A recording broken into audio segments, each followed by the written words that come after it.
हाँ जी बेटे, yesterday we were on this page, we just started. तो हमारा ये काम चल रहा था, एक्चुअली ये यहाँ तक हमने कर लिया था, this find out national income, and I think all got this answer rupees 750. ठीक है. After that this question was there, although it was discussed, but today when I was opening the book, so one more point came to mind which you can note down. Because this question is for 3 marks na. So yesterday I told you कि when this type of distinction question comes, you have to draw a line in the middle and then you have to distinguish. First point पे we can write here कि जो voluntary unemployment है, it is that unemployment in which a person is not willing to work, although he is able and he is getting work at prevailing wage rate, but he himself he does not want to do any work. और इस side पे involuntary side पे we can write कि person is willing and able but he is not getting the work at prevailing wage rate. ये एक number हो गया, number 1 point. Number 2 पे हम लोग एक और मेंशन कर सकते हैं, आप भी नोट कर लो, कई बार दिमाग से निकल जाता है ना, बाद में याद आ जाता है. तो यहाँ पर वॉलंटरी साइड पे हम लिख सकते हैं कि this voluntary unemployment is not considered in the estimation of national income. Voluntary unemployment is not considered. ठीक है, इसकी स्टडी नहीं की जाती है इन इकोनॉमिक्स या इन नेशनल इनकम, कोई भी कॉन्सेप्ट हो. Voluntary unemployment is not considered in the estimation of national income and employment. जब हम कहते हैं कि कितने अनएम्प्लॉयड लोग हैं तो इनको नहीं गिना जाता है. So it is not considered in the estimation of unemployment या नेशनल इनकम, कोई भी वर्ड लगा सकते हो. और इस साइड पे इनवॉलंटरी साइड पे you can right it is considered, it is paid attention in the estimation of unemployment and national income. इसको गिना जाता है ध्यान में. जब हम कहते हैं कि कंट्री में इतने लोग बेरोजगार हैं, अनएम्प्लॉयड हैं, तो वो ये वाले लोगों की बात हो रही होती है, इनवॉलंटरी वालों की. ठीक है, तो ऐसे ये आपके 2 पॉइंट हो जाएंगे, तो 3 मार्क्स में बढ़िया बन जाए. और यहाँ पे जो आपका वर्ड आता है ना, कंसिडर्ड और नॉट कंसिडर्ड, उसको आप अंडरलाइन भी कर सकते हैं अपने आंसर में, राइट. अच्छा, उसके बाद एक और ये था बैलेंस ऑफ ट्रेड और बैलेंस ऑफ पेमेंट का. तो ऑल टोल्ड राइट आंसर, फिर भी थोड़े से जब हमारा ऐसा क्वेश्चन होता है ना, बस हमें ये देखना होता है कि पॉइंट्स थोड़ा सा डिफरेंट वे में कैसे बना लें. बात तो वही होती है, एक लाइन में भी हो सकती है, but we should try to make points. तो बैलेंस ऑफ ट्रेड में आप लिख सकते हो it considers the export and import या trade of only visible items, है ना. ट्रेड का मतलब विजिबल गुड्स का ही होता है, ये विजिबल आइटम्स. और इसमें आप लिखोगे बीओपी में that it considers trade of all visible and invisible, all types of items. ठीक, फिर it is a part of current account only, it includes this both current and capital account. फिर इसका जो बैलेंस है, balance of trade, it can be in disequilibrium. ठीक है, disequilibrium मतलब ये अनफेवरेबल भी हो सकता है, फेवरेबल भी, और इवन न्यूट्रल जीरो भी हो सकता है. But balance of payment always balances due to double entry system, है ना. ये थोड़ा सा एक अलग पॉइंट हो गया, इसको भी हम लिख सकते हैं. ये और ये जरूरी नहीं है, it may be in disequilibrium, favourable, unfavourable और न्यूट्रल. और यहाँ पर आप लिखोगे it always ends in balance due to double entry system. ऐसे करके थोड़े से अलग अलग पॉइंट बना सकते हैं, राइट. ये भी हमारा हो गया था कि ये डबल एंट्री के करके क्रेडिट डेबिट का. हाँ, यहाँ पर थे हम लोग, we were here. How can distribution of income be a limitation. अब हमारा 4 मार्क्स का है तो 4 पॉइंट्स बनाने चाहिए. तो आप लिखोगे distribution of income means distribution of national income among all its citizens या among all its native people, natives. फिर नंबर 2 पे आप बना सकते हो भी there are many poor people and rich people which are seen in the country. If there is wide gap or disparities among the rich and poor people, that means national income is not being properly distributed among the people. Wide gap है तो इसका मतलब distribution सही तरीके से नहीं हो रहा है. So if the disparity का मतलब gap. तो if there are wide disparities among the rich and poor people, मतलब rich are very rich, extra rich, and poor are extra poor. बहुत डिफरेंस है दोनों में. तो in that case it shows कि भी जो इनकम है that is not getting distributed equitably in the economy, in the country. तो it needs to be corrected. ठीक, तो फिर लास्ट पे आप लिखोगे कि when we calculate GDP at that time we do not pay attention to the distribution, we just pay attention to the price of the commodities and there quantity produced, यही करते हैं ना, P इंटू क्यू हर एक चीज का, फिर सबको and में ऐड कर लेते हैं. तो growth while calculating GDP we pay attention only to the price of the commodity and quantity produced for all commodities, but we ignore, yeah, we don't pay attention ki how that GDP is getting distributed among the people of the country, among the rich and poor. We do not pay attention to that. So that means फिर last में आपने conclusion की line कर देनी. So it shows या it means कि भी जो GDP है that is not A proper indicator of welfare या इंडेक्स ऑफ वेलफेयर. ऐसे करके आपने 4 पॉइंट्स बनाने हैं. ठीक है जी. चलो उसके बाद है हमारा क्वेश्चन ये वाला, एक्सप्लेन. हाँ, explain revenue deficit in a government budget, what does it indicate. Now you see this is 4 marks question. तो अपने आप से we can understand the division of marks की भी क्वाइट पॉसिबल. 1 मार्क की डेफिनेशन है and rest of the 3 marks are for indication. Indication मतलब ये हमें क्या बताता है या इससे हमें क्या समझना चाहिए, दैट मीन्स इम्प्लीकेशंस क्या हैं. तो I think now you should tell the answer. यहाँ तक तो हमारे हो गए थे. Let me see how many children are there. हाँ जी, कौन बताना चाहेगा? शुरुआत किससे करें? प्रथम अक्कर तो बेचारा वीडियो बंद करके बैठ गया कि मेरी टर्न ना आ जाए. चलो Harshita Arora, you please start. Please tell revenue deficit meaning. Revenue deficit is the difference between revenue expenditure and revenue receipts. Very right. Revenue deficit is the difference between revenue expenditure and revenue receipts. Firstly, you will write in sentence ये लिख के, फिर next line में equation की form में. ठीक. Revenue deficit although repetition ही है but थोड़ा सा उसको formula की form में लिख के उसको circle कर देना है, highlight कर देना है. अच्छा, ये हो गया meaning. उसके बाद implications क्या है? Indications. Number 1, Devanshi, can you start with it?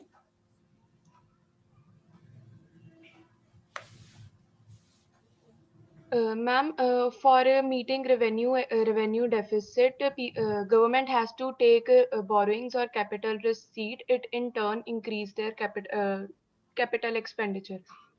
Okay, fine. This can also be one of the points. Very right. Okay, Vasundhara, can you tell any other point? It means that the government is dis-saving and is unable to meet its regular expenditure. Very right. ये point number 1 पे आ जाना चाहिए कि it means government is dis-saving, पुराने withdraw कर करके अपना खर्चा कर रही है and is unable to meet its routine expenses. Very fine. Ishita Sharma, can you tell any other point with it?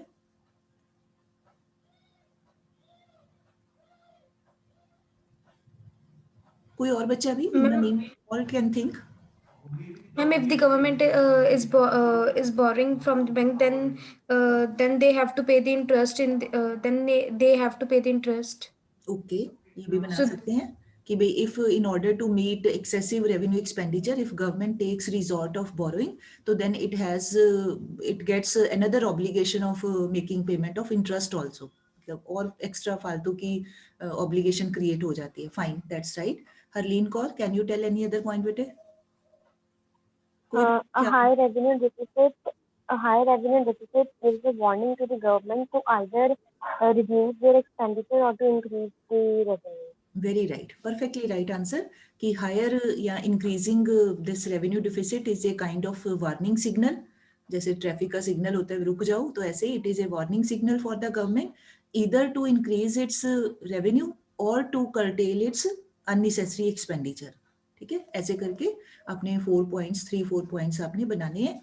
और यही नहीं करना कि सारा आप सिर्फ मीनिंग के ऊपर ही लगा दो और बाकी का आप ना बताओ. मतलब खुद से अपने आप सोचना है कि ये कैसे डिवीजन हो सकते हैं. तो 1+3 की division is quite possible here.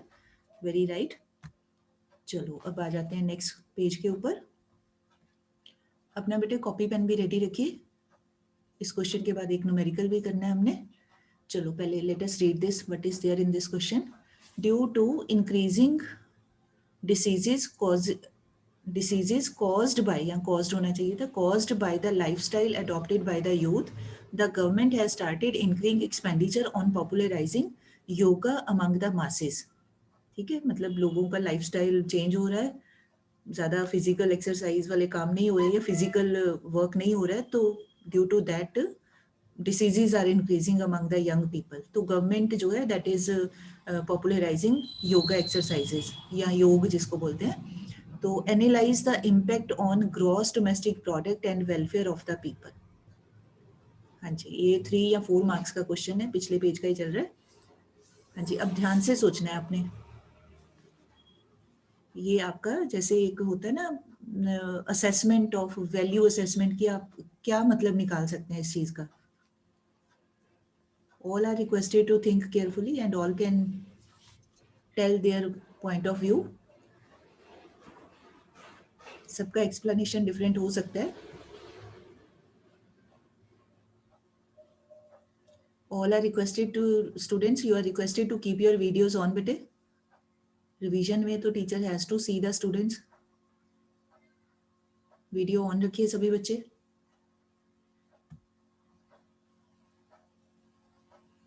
हाँ जी, क्या लगता है आपको कि अगर योग एक्सरसाइजेस योग को प्रमोट करते हैं तो उससे वो गवर्नमेंट क्यों कर रही है ऐसे?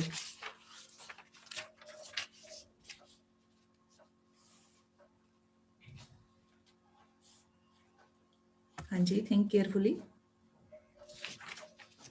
उसके बाद मैं बता दूंगी आंसर आपको।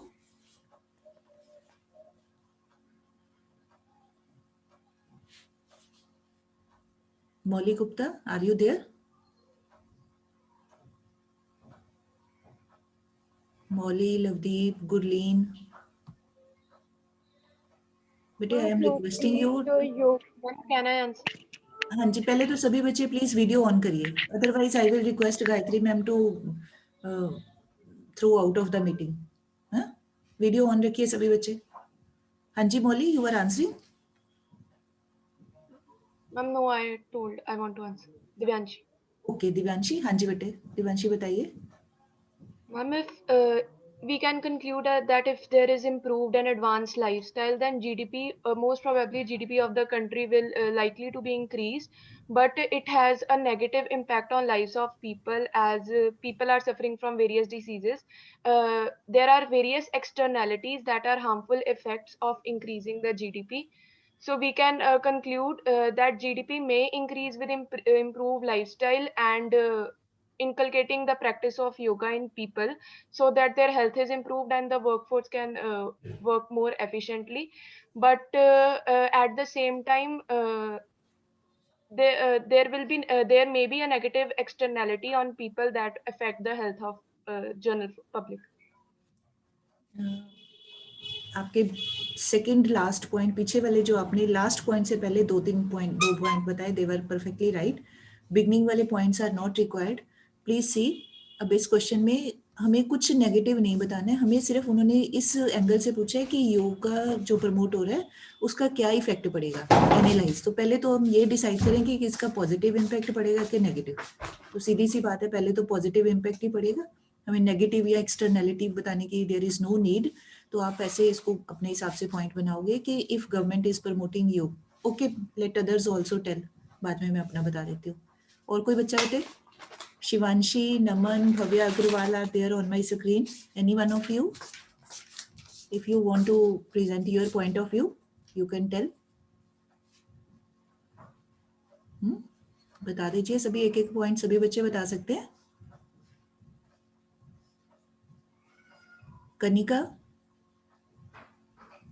now Kanika has come. Kanika, do you want to tell something? By inculcating the habit of yoga, the people will remain fit and they will move towards the development of the economy, and it will lead to the increase in the GDP. Yes, perfectly right. बस इसी बात को थोड़ा expand करना है। ये 3 marks का question है कि अगर योग करते हैं तो it will certainly improve their physical fitness, उनकी हेल्थ बढ़िया होगी। इफ ये ऐसे नंबर 1 कर लेना। Number 2, if one is physically fit, healthy and fine, then certainly his this productivity, work productivity, efficiency to work, that will certainly improve. So if one works more, that means he is contributing more to the production, more to the GDP of the country. ज़्यादा काम करते हैं तो obviously हम ज़्यादा ही contribute करते हैं। फिर उसके बाद एक आप और बना सकते हो कि with yoga exercises one feels mentally also very relaxed, in a cool state of mind. तो when we are in a cool state of mind, we don't get angry, एक अपने ऊपर एक one feels control, on senses also, तो one enjoys life in a better manner. जल्दी angry नहीं होते हैं, जल्दी शॉर्ट टेम्पर्ड नहीं होते हैं, मतलब ये चीज़ें भी होती हैं. तो one feels very satisfied, one feels very contented and it gives him a better way to understand life. ऐसे करके आप अपने पॉइंट बना सकते हैं. मतलब उसका पॉजिटिव देना है, एक्सटर्नैलिटी वाली कोई चीज़ नहीं आनी यहाँ पे, वो रिक्वायर्ड भी नहीं है. ठीक है, हमने इस बात को नहीं कहना कि डिसीजेज हो रही हैं जी, वो ये करते हैं बच्चे, ये करते हैं, वो दैट इज़ नॉट रिक्वायर्ड. सिर्फ आपने योग के ऊपर लेके आना है, हेल्थ के ऊपर लेके आना है. ठीक है, चलिए उसके बाद पहले ये कर लें थोड़े से जो डिस्कशन वाले हैं, उसके बाद में न्यूमेरिकल कर लेते हैं. ये वाले पे आ जाते हैं पहले. Many 23rd question, many domestic investors are liking to invest in Japanese market. How will this affect the, again एक पॉइंट दिया हुआ है, foreign exchange rate. Don't pay attention to the hint. Hint देख के नहीं आपने सोचना है, आप अपने हिसाब से सोचिए कि जो इंडियन इन्वेस्टर्स हैं, डोमेस्टिक का मतलब भी हम इंडिया की बात करते हैं ना, क्योंकि जापानीज मार्केट दूसरी मार्केट दी है, तो यहाँ पर अपनी ही इकोनॉमी की बात हो रही है. तो अगर इंडियन जो इन्वेस्टर्स हैं, they want to invest in Japan, India में नहीं करना चाहते इन्वेस्टमेंट, जापान में करना चाहते हैं, तो इससे फॉरेन एक्सचेंज रेट को क्या होगा. तो अब इस तरह के क्वेश्चन में आपने क्या करना है, रफ काम में अपना पहले रफ वर्क में एक डायग्राम ड्रॉ करिए, फॉरेन एक्सचेंज इक्विलिब्रियम वाला. अभी आपको दिस इज वेरी इजी, सोचने की जरूरत ही नहीं, बस एक डायग्राम ड्रॉ करिए जरा पहले, जिसमें demand for foreign, Y axis पे आप लिखो दिस फॉरेन एक्सचेंज रेट या price of US dollar in terms of Indian rupee. US dollar मतलब कोई भी फॉरेन करेंसी, ठीक है, that is just for example, price of US dollar in terms of Indian currency या simply foreign exchange rate. और नीचे X axis पे we should write demand and supply of dollar, US dollar, demand and supply of US dollar. ठीक है, अब आप simple demand और supply का जहाँ पर इंटरसेक्ट करते हैं वो पॉइंट बनाइए, उसको वाई एक्सिस के साथ टच करिए, वो पॉइंट हो गया आपका. वहां पर आप लिख लो, कोई भी नाम लिख लो, पॉइंट आर लिख लेते हैं, मान लो आर वो रेट के साथ थोड़ा मैच कर जाता है, तो वो हो गई हमारी O R, foreign exchange rate. ठीक है, यहाँ तक मेन है हमारा. उसके बाद है कि अब अगर डोमेस्टिक इन्वेस्टर चाहते हैं जापान में इन्वेस्ट करना है, इसका मतलब अब वो ज़्यादा डिमांड करेंगे. यूएस डॉलर की जगह मान लो जापानीज येन हो गए, जापान की करेंसी हो गई, कोई जो भी देश है उसकी करेंसी, तो now they will make more demand for US dollar या जापानीज करेंसी. ठीक है, इसका मतलब डिमांड विल इंक्रीज. तो जब इंक्रीज होती है तो demand curve shifts towards right side. तो अब आप शिफ्टिंग करिए राइट साइड पे. सप्लाई को कुछ नहीं करना है, सप्लाई उतनी है. नाउ यू प्लीज चेक आपके डायग्राम में जो आपका न्यू डिमांड कर्व और ओल्ड सप्लाई कर्व, जहां पर वो इंटरसेक्ट कर रहे हैं, वो आपका न्यू इक्विलिब्रियम पॉइंट, उसको आप वाई एक्सिस के साथ टच करो. वहां पर पॉइंट का नाम रख लेते हैं R1. Now you can very easily सी कि अब आपका जो इक्विलिब्रियम जो फॉरेन एक्सचेंज रेट है दैट हैज गॉट इंक्रीज्ड. ठीक है ना, ओ आर की बजाय बढ़ के हो गया OR1 हो गया, अपवर्ड एरो आप लगा सकते हो वहां पे. ठीक, इसका मतलब अगर मान लो आर के ऊपर हम लेते हैं, मान लीजिए 50 रुपीज एक यूएस डॉलर का प्राइस है 50 रुपीज, और R1 के ऊपर मान लो हम ले लेते हैं 60 रुपीज, तो इसका मतलब क्या हो गया कि $1 के बदले नाउ वी हैव टू पे 60 रुपीज. तो नाउ यहाँ से आपको हिंट मिल जाएगा कि अगर हमें ज्यादा रुपए देने पड़ते हैं तो that means Indian currency will get depreciated. ठीक है, और ये डेप्रिसिएशन क्यों हुई है, because there is increase in demand. क्यों इंक्रीज इन डिमांड, क्योंकि Indian people investors now they want to invest in some other country.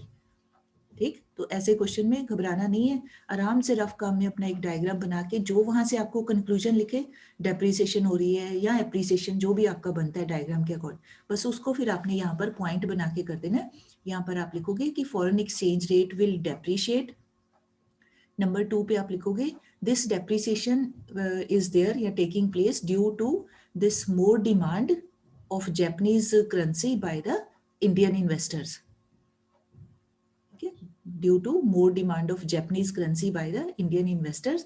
और नंबर 3 पे आप ये डायग्राम ड्रॉ कर सकते हैं, क्योंकि ये 2 पार्ट है ना, 3+3, तो नंबर 3 पे you can draw this diagram, arrow वगैरह लगा के पूरा properly labelled.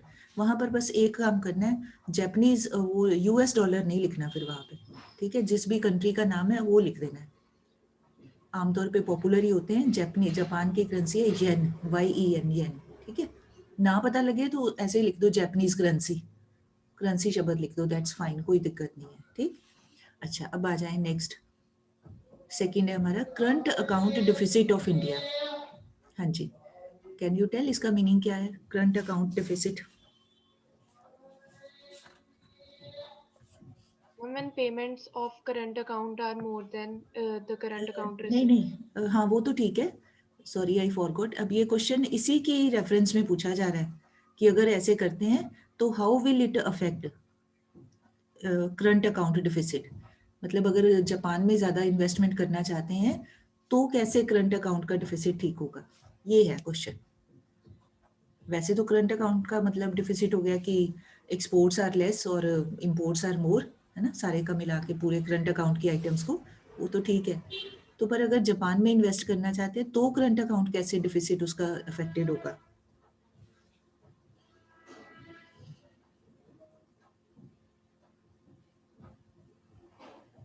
Then it will not be affected. नहीं, अब यहाँ पे एक चीज़ नहीं यहाँ पे थोड़ी क्लियर हो रही, तो हम उसका एडवांटेज भी ले सकते हैं। ये नहीं ना बताया यहाँ पे हमें कि डोमेस्टिक इन्वेस्टर्स वहाँ पर किस चीज़ में इन्वेस्ट करना चाहते हैं, बिकॉज वी नो इन्वेस्टमेंट तो दो तरह की हो सकती है, कैपिटल पोर्टफोलियो भी हो सकती है और डायरेक्ट भी हो सकती है। तो यहाँ पे हम अज्यूम कर सकते हैं, क्योंकि करंट अकाउंट है ना, तो अपनी ओर से अज्यूम कर सकते हैं कि मान लो वहाँ कोई सी काम में इन्वेस्ट करना चाहते हैं, किसी प्रोडक्टिव एक्टिविटी में डायरेक्ट इन्वेस्टमेंट करना चाहते हैं। तो अगर इन्वेस्टमेंट करेंगे वहाँ पे तो ऑब्वियसली वहाँ से कुछ प्रॉफिट्स भी होंगे, कोई मुनाफा भी होगा ना कोई फ़ायदा तो होगा, तभी जाना चाहते हैं ना वहाँ पे इन्वेस्टमेंट के लिए।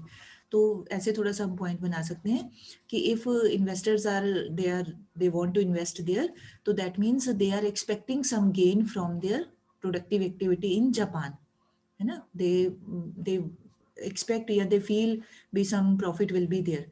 तो if they earn profit from there, तो that profit will come back to India, क्योंकि investors तो Indian ही है ना, तो that profit will come back to India and that money can be helpful in correcting this deficit of current account.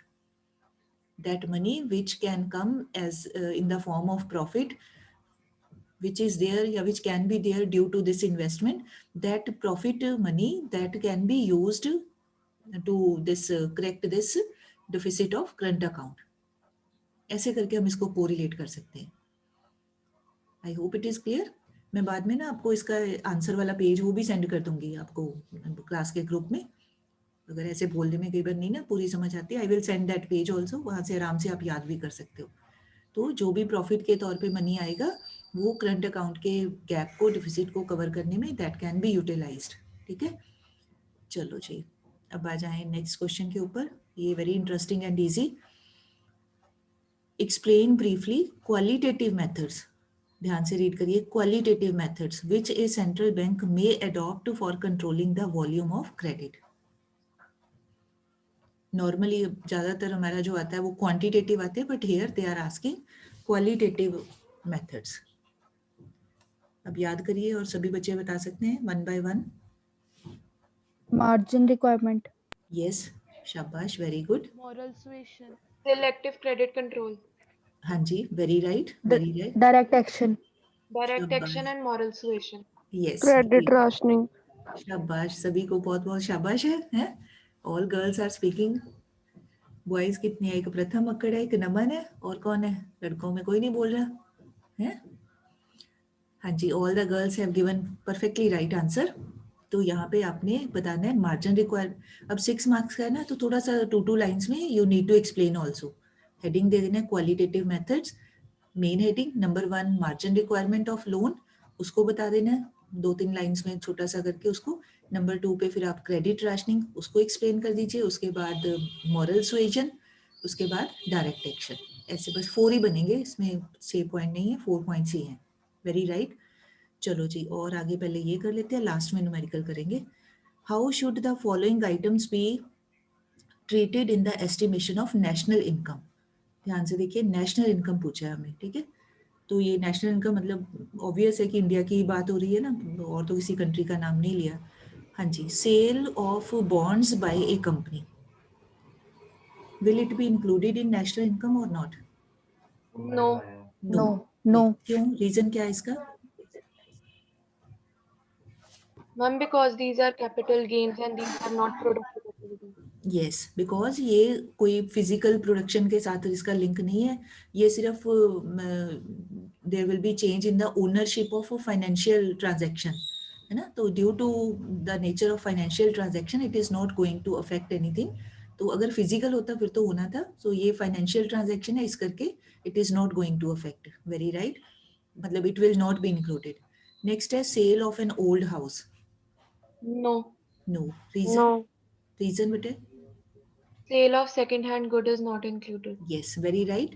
Sale of second-hand goods is not included in the estimation of national income. Old house की value was included in the year when it was constructed. तो जिस भी साल में बनाया गया होगा उसमें इसको include कर लिया गया होगा. Very right. Okay.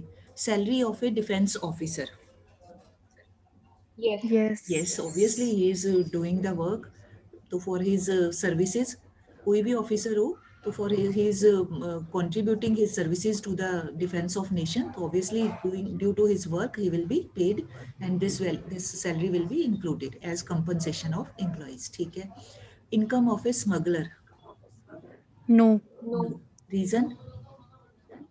Income from the windfall activities are not being included. नहीं, विंडफॉल शब्द नहीं कहना है। विंडफॉल का मतलब होता है जैसे शेयर्स की वैल्यू एकदम बढ़ जाना या कम हो जाना। विंडफॉल गेन वाला उसके साथ है, मतलब किसी प्रॉपर्टी, लैंड या शेयर्स की वैल्यू का एकदम बढ़ना या कम होना।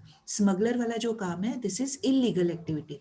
ठीक है, अप्रोप्रिएट वर्ड आपको लगाना चाहिए कि भाई smuggling is an illegal activity, तो that is why income of smuggler will not be included. ठीक है, उसके बाद है financial help given to flood victims.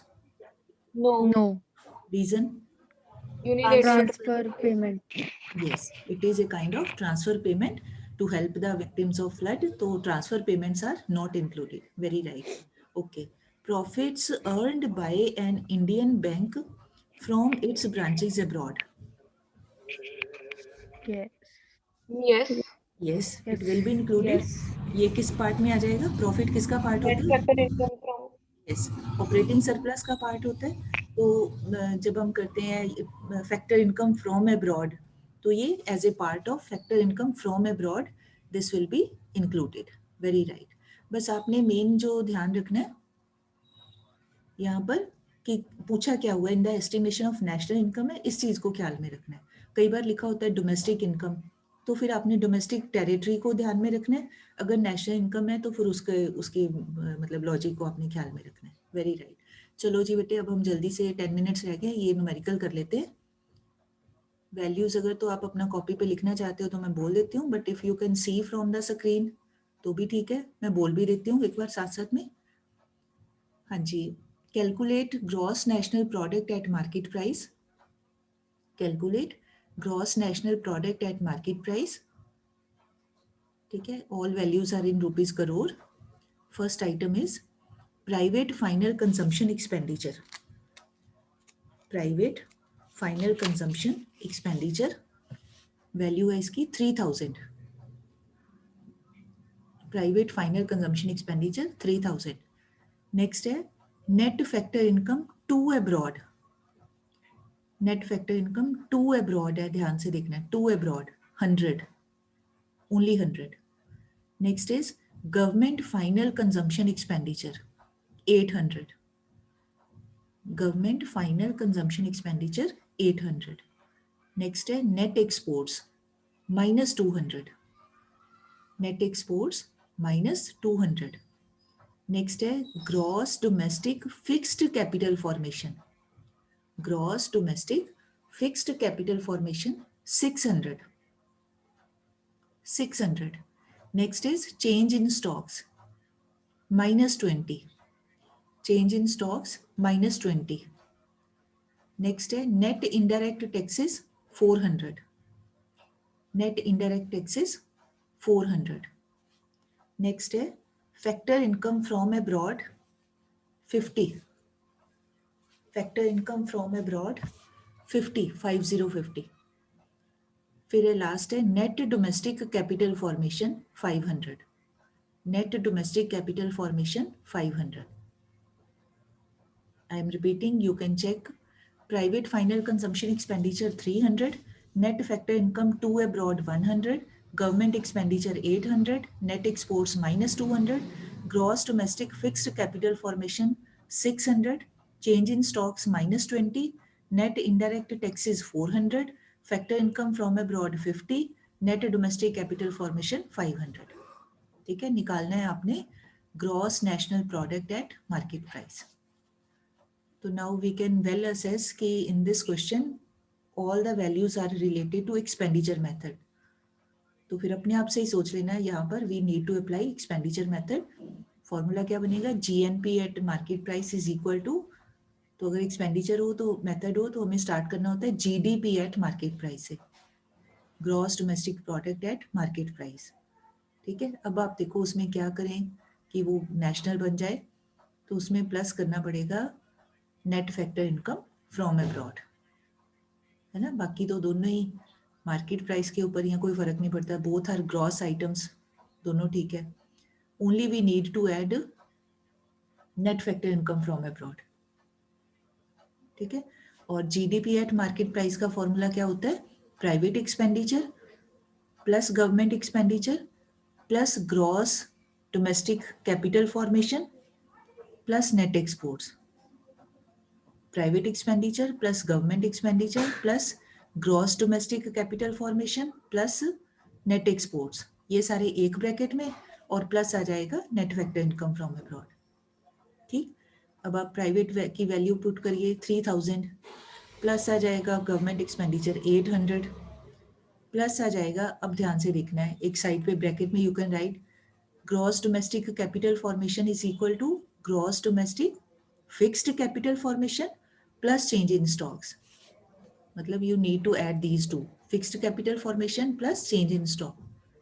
तो ये आपका बन जाएगा 600 प्लस माइनस 20, माइनस करके हो गया 580 हो गया, पर पहले एक बार हमने पूरा लिख देना है. 600 plus minus 20 that is equal to 580. ठीक है, उसके बाद नेट एक्सपोर्ट्स दिए हुए नेट, हाँ नेट एक्सपोर्ट्स प्लस का साइन लगा के बाद में ब्रैकेट में माइनस 200. मतलब हमें पहले फॉर्मूला के मुताबिक ही चलना है. ठीक है, प्लस माइनस 200 ये एक ब्रैकेट में करके प्लस करेंगे net factor income from abroad. तो अब आप उसमें देखो net factor income from abroad दिया हुआ है कि नहीं दिया हुआ. एक हमें दिया है factor income from abroad, but इसके साथ नेट वर्ड नहीं है, इसका मतलब ये नहीं हो सकता. ठीक, और फिर ये दिया हुआ है net factor income to abroad, ये ठीक है. तो यहाँ पे जब फ्रॉम अब्रॉड होता है नेट फैक्टर इनकम तब हम ऐड करते हैं, तो यहाँ पे 2 है, इसका मतलब यहाँ हमें -100 करना चाहिए. फॉर्मूला में भी करेक्शन करनी चाहिए. Net factor income to abroad, और जब वैल्यू पुट करेंगे तो -100 आ जाएगा. ठीक, अब आप चेक करो कितना आंसर आता है आपका. 4080 4080 crore. 4080. 40, 80 एक मिनट, यहाँ बुक में भी गलत हो सकता है. 4080, लेट मी सी, इन्होंने गलत किया हुआ है. They have done one thing, इन्होंने क्या किया, इसको कर दिया है ऐड और ये इसको माइनस कर दिया, but that is wrong way. हमें अपने फॉर्मूला के अकॉर्डिंग चलना चाहिए. या तो ये होना चाहिए था कि यहाँ पे ये नेटवर्ड ना होता, फिर तो हम डिफरेंस निकाल सकते थे कि फैक्टर इनकम फ्रॉम अब्रॉड, ये माइनस कर देना था फैक्टर इनकम टू अब्रॉड, फिर भी बात बन सकती थी. But since we are given here net factor income to abroad, तो हमें अपने फॉर्मूला के मुताबिक ही ये -100 करना चाहिए. तो उसके मुताबिक all of you are getting answer 4080. ठीक है, साथ में रुपीज करोड़, ये हमारा करेक्ट आंसर है.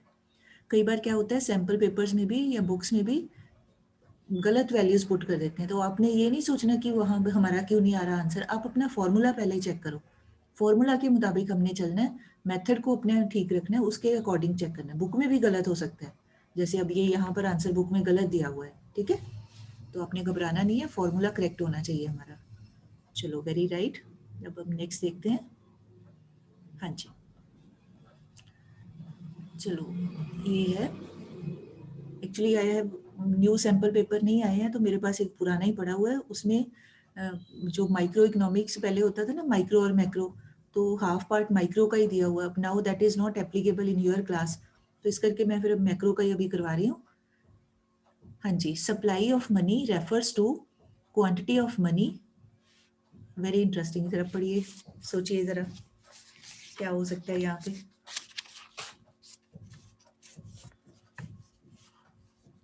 At a supply point of time. As on any point of time.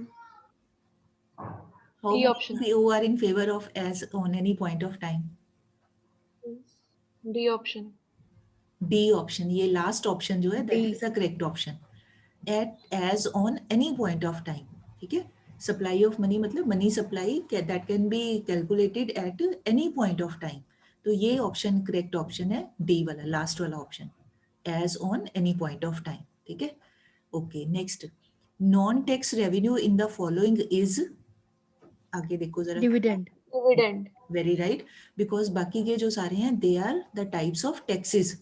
तो यहाँ आप नाम भी याद कर सकते हो, एक्साइज ड्यूटी, मतलब टैक्स वर्ड नहीं लगा बट ड्यूटी भी वो भी टैक्स ही है। एक्सपोर्ट ड्यूटी भी टैक्स है, इंपोर्ट ड्यूटी भी टैक्स है, एक्साइज भी यहाँ इसके साथ ड्यूटी शब्द होता है, यहाँ नहीं लिखा हुआ, तो excise duty this is also a tax. तो all three are taxes, only this is not a tax. तो ये बन गया हमारा non tax revenue, C option, dividend. Okay, name any two capital receipts of government. ये बहुत important है, आपने देखा होगा पेपर में भी डाला था। Recovery of loan and borrowing. Investment. Yes right, एक हो गया Disinvest. Recovery of loans and advances, ये हो सकता है। सेकंड हो जाएगा हमारा बोरोइंग, आगे आपकी मर्जी है, एरो से लगा के तीनों नाम लिख सकते, borrowing from public, borrowing from RBI, borrowing from foreign sector, फिर डिसइन्वेस्टमेंट, स्मॉल सेविंग्स, ठीक है। कोई दो, एटलीस्ट 1 मार्क का क्वेश्चन हो, ट्राई टू राइट एटलीस्ट 2 नाम। यहाँ तो चलो उन्होंने लिख ही दिया है, ना भी लिखा हो तो दो नाम तो जरूरी होने चाहिए। चलो जी, नेक्स्ट है, what one step can be taken by government through market forces to reduce the consumption of pan masala? हाँ, ऐसा भी क्वेश्चन आ सकता है। Tax. It can impose taxes. Yes, Yes. very right, very right. तो कोई अब now पान मसाला is a harmful product